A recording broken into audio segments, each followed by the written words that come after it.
जैसा कि प्रतीत हो रहा है, इस पल इस घड़ी के लिए वर्षों वर्षों से बेसब्री से इंतजार कर रहे थे।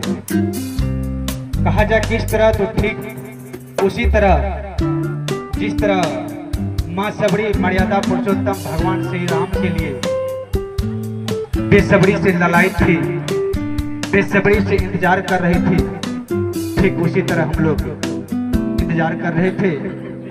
आज हम लोगों के सामने वह घड़ी, वह प्रत्यक्ष रूप देखने को मूर्त रूप में मिल रहा है। कहा जाता है, एक तो कहा जाए तो ऐसा पवित्र देश में हम सबों का अवतरण हुआ, ये बहुत बड़ी परमराज की महती कृपा है। क्योंकि यह देश भारत संत महापुरुषों का देश है, आदिकाल से रहा है। समय समय पर संत महापुरुषों का अवतरण होते रहा है और होते रहेगा, तो कम बड़ी बात नहीं है।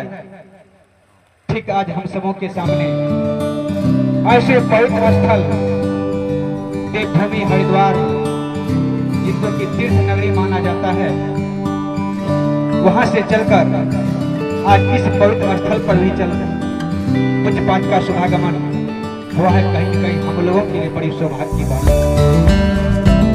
यह भी भारत का यह बिहार है, यह पवित्र स्थल इतना है, कहा जाए तो यह माँ काली की धरती है, माँ दुर्गा की धरती है, भक्त प्रहलाद की धरती है।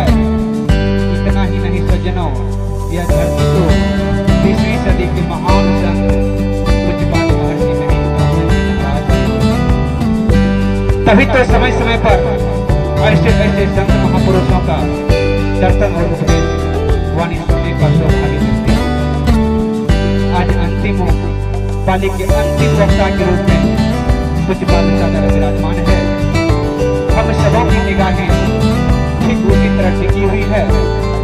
मैं विशेष समय न लेते हुए पूज्यपाद के ऐसे पवित्र चरणों में थोड़ा सा चंद पंक्ति रखना चाहूंगा। देवभूमि हरिद्वार से पूज्यपाद स्वामी मुक्तानंद जी महाराज पधारे। देवभूमि हरिद्वार से पूज्यपाद स्वामी मुक्तानंद जी महाराज पधारे हैं।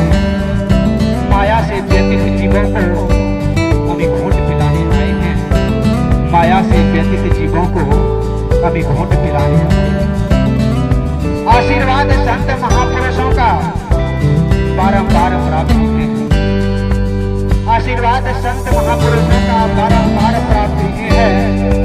क्या पाना ऐसे साधु को गुरुवर का ज्ञान है, क्या पाना ऐसे साधु को गुरुवर का ज्ञान है।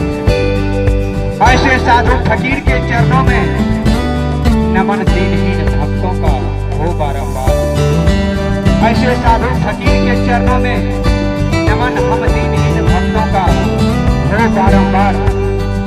मुझ नाचीज के जीवन को करना चाहिए उद्धार, मुझ नाचीज के जीवन को करना चाहिए उद्धार। हे स्वामी जी, हम समस्त भक्तगण आपके ओजस्वी वाणी के लिए ललायित हैं, बेसब्री से इंतजार कर रहे थे। कहा जाए तो अब जैसे संत महापुरुषों के दर्शन मात्र से कल्याण होता है, तो कम बड़ी बात नहीं है। आज अंतिम पाली के अंतिम वक्ता के रूप में आप मुख्य अतिथि के रूप में सादर विराजमान है। आपके चरणों में समस्त दीनहीन भक्तों का अनुनय विनय है कि आप हम समस्त भक्तों के ऊपर आशीर्वाद देने की कृपा प्रदान करेंगे। इन्हीं के साथ एक बार हम लोग बुलंद स्वर में सतगुरु महाराज की जयकारा लगाएंगे, क्योंकि कहा जाता है सतगुरु की नगरी में दुखों की विदाई होती है। सतगुरु की नगरी में दुखों की विदाई होती है।